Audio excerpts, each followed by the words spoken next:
100 গৰু মাৰিলে বাঘৰ মৰণ 2 শতাধিক লোকক প্ৰবঞ্চনা কৰি জালত পৰিল বিশাল ফুকন বিলাসবহুল জীৱনশৈলী দামী গাড়ী খৰি ঘৰবাৰী আৰু বয়স মাত্ৰ 22 বছৰ স্বাভাৱিকতেই সন্দেহৰ অৱকাশ আছিল আৰু সন্দেহকে সত্য প্ৰমাণিত কৰি পোহৰলৈ আহিল মুখাৰ আৰৰ মুখ শ্বেয়াৰ বজাৰত বিনিয়োগৰ নামত 2 শতাধিক লোকক প্ৰবঞ্চনা কৰি আৰক্ষীৰ জালত পৰিল এইটো বিশাল ফুকন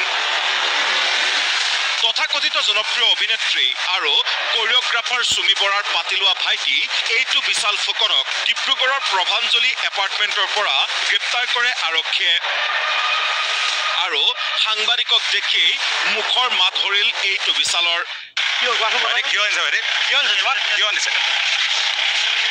বিশাল বিশাল বিশাল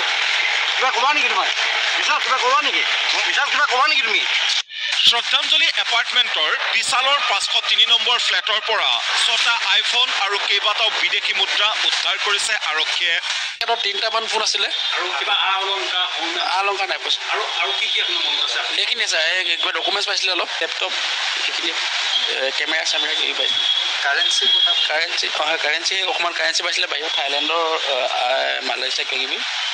সমান্তৰালভাৱে নিজকে অসমৰ প্ৰথমগৰাকী মহিলা কোৰিঅগ্ৰাফাৰ বুলি দাবী কৰি বিতৰ্কৰ সৃষ্টিৰে লাইমলাইটলৈ অহা তথাকথিত জনপ্ৰিয় অভিনেত্ৰী আৰু কোৰিঅগ্ৰাফাৰ সুমি বৰা সম্প্ৰতি পলাতক পাতিলোৱা ভায়েকৰ প্ৰবঞ্চনাৰ জালখনলৈ গ্ৰাহকৰ যোগান ধৰা সুমি বৰাৰ বিৰুদ্ধে অভিযান অব্যাহত ৰাখিছে আৰক্ষীয়ে দুনাই কোৱাৰ প্ৰয়োজন নাই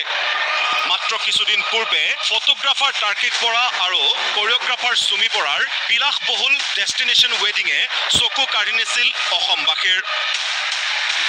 1 কোটিতকৈও অধিক টকা ব্যয়েৰে উদয়পুৰত গৈ ডেষ্টিনেশ্যন ৱেডিং পাতিছিল সুমি বৰাই গুৱাহাটীৰ পৰা ইণ্ডিগৰ এখন বিমানেৰে উদয়পুৰলৈ লৈ যোৱা হৈছিল আলহীক জানিব পৰা মতে এই বিয়াৰ সমস্ত খৰচ বহন কৰিছিল এই প্ৰবঞ্চক বিশাল ফুকনে সমান্তৰালভাৱে চৰ্চা চলিছে শেহতীয়াকৈ সুমি বৰা আৰু তাৰ্কিক বৰাক এখন বিলাসী ফৰ্চুনাৰ বাহন উপহাৰ দিছিল বিশাল ফুকনে ডিব্ৰুগড়ৰ বাণীপুৰস্থিত সুমি বৰাৰ বাসগৃহত দুদিনত দুবাৰকৈ অভিযান চলিল আৰক্ষীৰ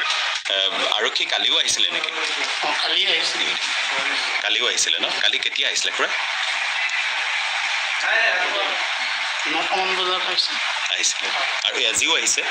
কি বিষয়টো গম পাইছে আৰু সুমি বৰা বৰ্তমান ক'ত আছে খুৰা আপুনি যিহেতু পিতৃ আপুনি হয়তো গম পাব চাগে গুৱাহাটীত থাকে হয় হয় ইয়ালৈ আহেনে সুমি বৰা আপোনাৰ যোগাযোগ শেহতীয়া যোগাযোগ কেতিয়া হৈছিলে 20 দিন মানৰ আগতে এবাৰ কৈছিলে ফোন যোগে হৈছিলে নে ঘৰলৈ আহিছিলে নাই ঘৰলৈ আহিছিলে যোৰহাটত তাঁতৰ হেৰি ঘৰ আছে তালৈ আহিছিলে আহি ইয়ালৈ আহিছিলে আকৌ সমান্তৰালভাৱে গুৱাহাটীৰ ঘোঁৰামৰাত থকা সুমি বৰাৰ স্বামী জনপ্ৰিয় ফটোগ্ৰাফাৰ তাৰ্কিক বৰাৰ বাসগৃহতো চলিল আৰক্ষীৰ অভিযানৰ সময়ত ঘৰত নাছিল ফটোগ্ৰাফাৰ তাৰ্কিক কথা হ'ল কোনোৱে যদি দলিলতো চহী কৰি শ্বেয়াৰ মাৰ্কেটত মুনাফা আদায়ৰ প্ৰতিশ্ৰুতি দিয়ে তেতিয়াহ'লেও ভুল নাযাব শ্বেয়াৰ মাৰ্কেটৰ পৰা মুনাফা আদায়ৰ যিকোনো প্ৰতিশ্ৰুতিয়েই শ্বেয়াৰ বজাৰ নিয়ন্ত্ৰক সংস্থা সেবিৰ নিয়ম অনুসৰি অবৈধ